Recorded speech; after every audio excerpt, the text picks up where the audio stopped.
The Circle of Knowing. You may have heard the name a time or two during your time in MSQ, but who they are isn't exactly touched upon. However, the members of the Circle is integral to the main story. I have some other videos I wish to do soon, but before I get into those, it's best I bring up the Circle of Knowing, and while I'm at it, their leader, Granddaddy Elf himself, Louisoix Levelier. This is the rundown on Louisoix and the Circle of Knowing.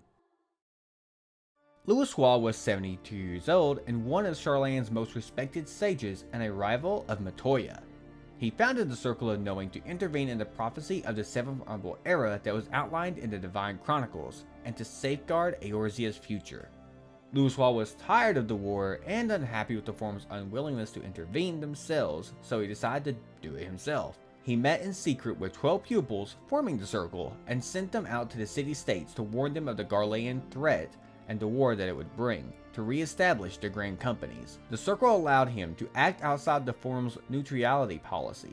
This, however, destroyed his relationship with his son, Fortunato Levelier, who considered the act foolish. Before leaving, however, he left behind 2 grimoires to his grandchildren, Alice and Alphino.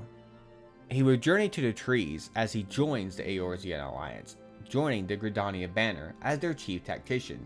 He even got in the newspaper of the Raven. He would later have stones placed around the Eorzea, bearing symbols of the 12 to be preyed upon later to help avert the disasters to come. Now that we got him out of the way, let's talk about the Circle and its Archons.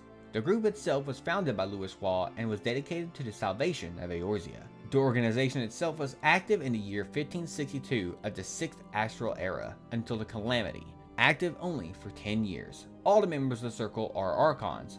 Simply put, they all have PhDs in a specific subject matter. Thancred, for example, got his mark for subterfuge. Each Archon gets a tattoo as a symbol of this, usually on the neck, but others get them elsewhere. After Louisoix disappeared, the members would combine its remnants with the Path of the 12 and later form what we know now as the Scions of the 7th Dawn. And that is the rundown on Louisoix and the Circle of Knowing. With that, I hope to go into Sharlayn in my next video and cover each Archon or Scion individually later. I hope you enjoyed this video. If you liked it, maybe you want to know more about Minfilia. Either way, thank you and see you in the next one.